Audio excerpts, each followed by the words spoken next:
How's it going, guys and geeks? Welcome to the Geek Critique Show. We're your hosts. I'm Jen. I'm Dakota. And we're going to answer all of your most burning questions after seeing Infinity War. Yes. Most of you have probably seen it once, twice, maybe 3 times by now, or more. Let us know in the comment section down below how many times you've personally seen it. Obviously, spoilers for this video because we're going to be answering all the questions that we have the opportunity or the knowledge of so far. Or at least we can guess based on inferences made in the film. Alright, so Stephen Bauman, we're going to start with your question because who died? I haven't seen your spoiler video. You also haven't seen the film.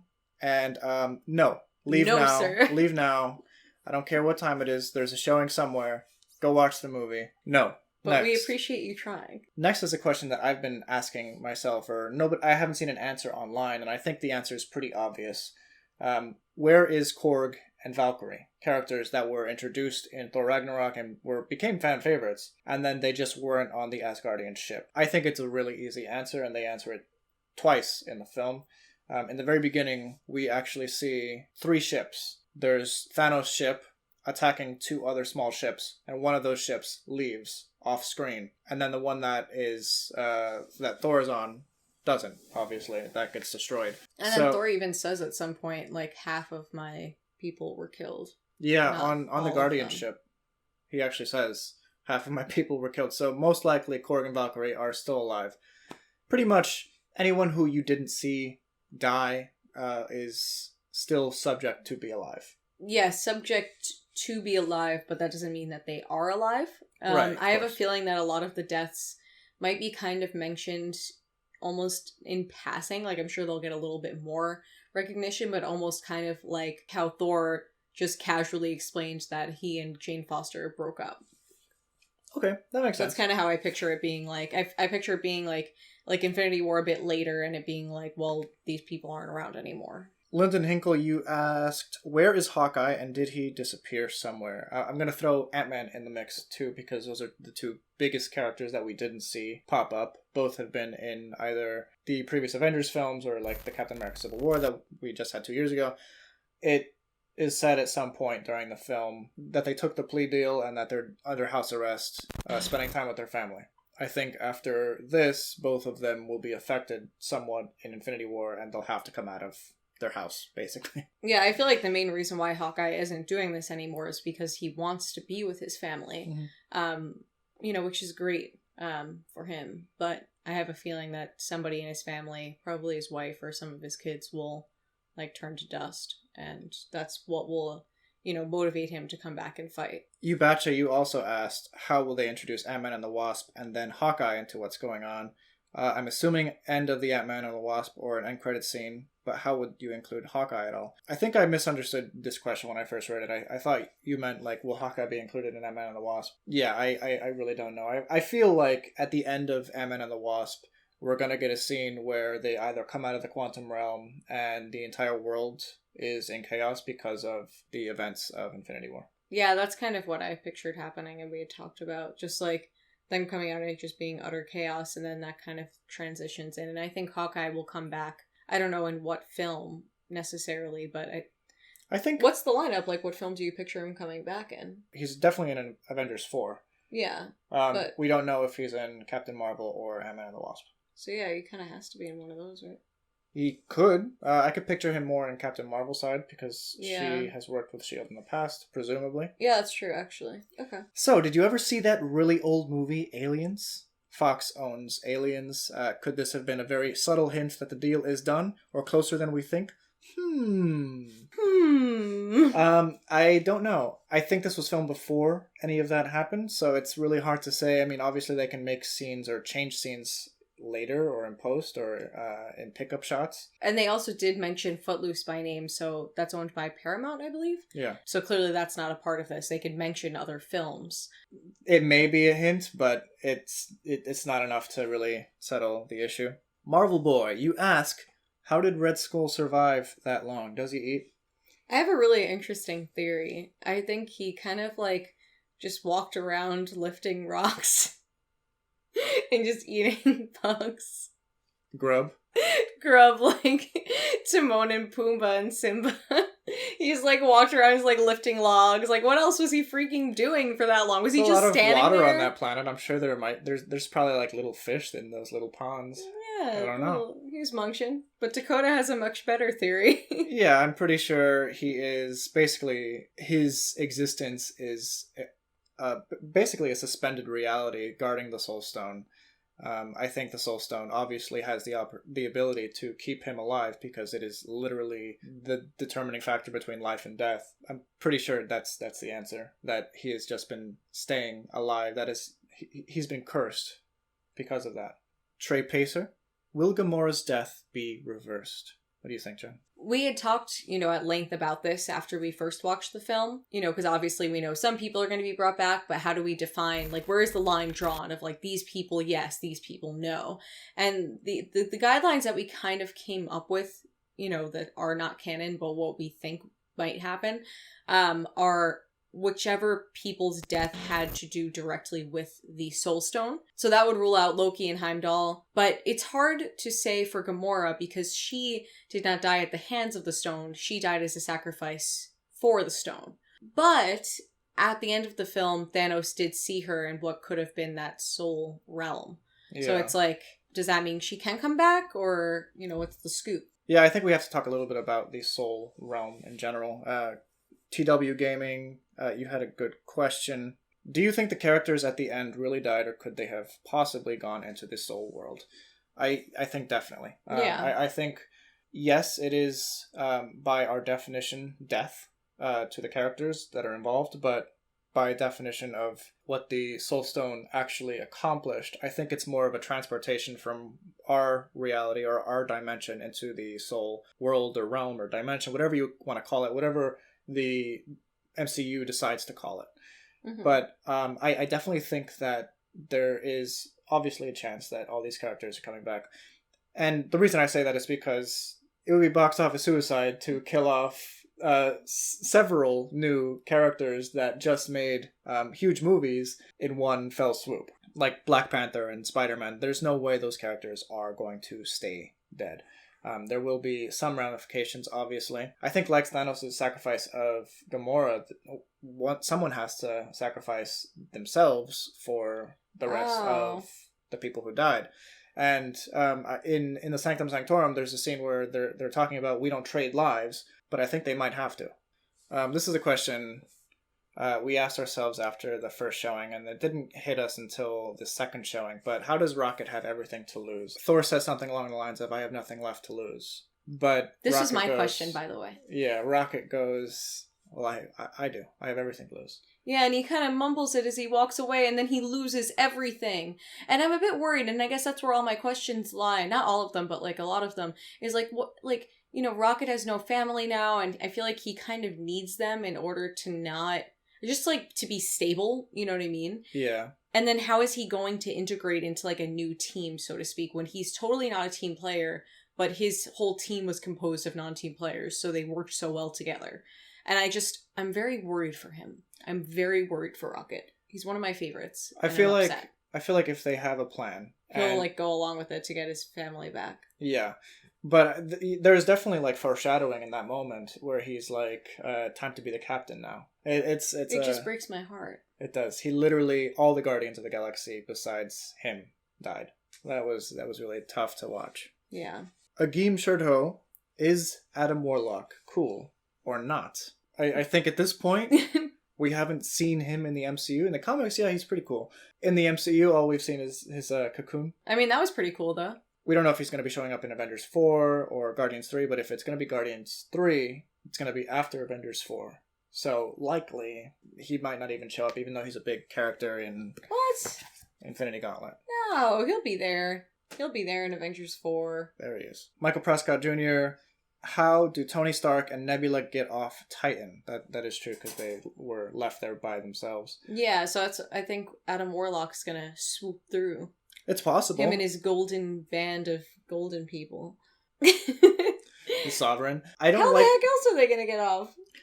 Well, I think Nebula has, like, boosters in her body. I think she can fly, technically, and so can Tony Stark. Tony Stark's jacked right now. That's his true. His whole suit's jacked up. But I feel like he can just walk around and pick up all the like broken junk, and it'll rebuild itself. Maybe. Yeah, that's true. We saw it kind of repairing itself as they went. But yeah, and I have a question for you guys. Who would you like to be cast as Adam Warlock? I don't know where they're going. I don't know who they're going to cast. I'm curious what you guys have to think or have to say. Will Nebula get her comic book moment? And I guess spoilers for Infinity Gauntlet, but and potentially Avengers 4 if this does happen. But I do think that she's going to get her moment. Her moment being she does get the gauntlet for herself, the Infinity Gauntlet. She takes it from Thanos.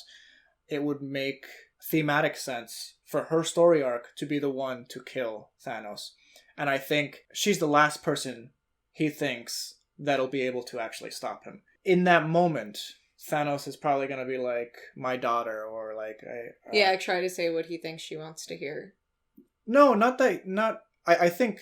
Or he'll finally be proud of her? Yeah, I think he's finally going to be proud of her. While he's dying or being sent to the Soul Stone. Yeah, that is the type of thing he would enjoy. Like, this is all I've ever wanted for you. First of all, because she's been saying from the start, I'm gonna kill Thanos. I did a terrible imitation. No, that's pretty good, actually. Oh, thank you. Because she's been saying that from the start, yeah, it should be her, because she's been saying it for, like, a long time now. I'm worried it's going to be someone like Tony Stark or... Yeah, I hope that they don't just choose like a bigger actor or like actress just because, they're more loved just in the, universe in the MCU. But also too, I just hated the way that Thanos treated Nebula. And I totally want her to be the one to kill him. Because he just, as much as he loves Gamora, he equally, like with that amount of passion, hates Nebula and called her a waste of parts. And that pissed me off. And it's like, oh yeah, she's gonna kill you, man. Watch out. So you betcha. If none of the other heroes could barely touch Thanos, how will Captain Marvel beat him? And I think this is kind of a tough question to answer because we don't know what Captain Marvel is capable of yet in this universe. We know that she's very powerful. She kind of takes energy and is able to shoot it out like with photon beams, and that's pretty cool. As far as like her being able to fix everything, Marvel in the comics, the person who first had the Captain Marvel title is able to I guess see or have some sort of cosmic awareness and change back time. I don't think they're going to make her so OP.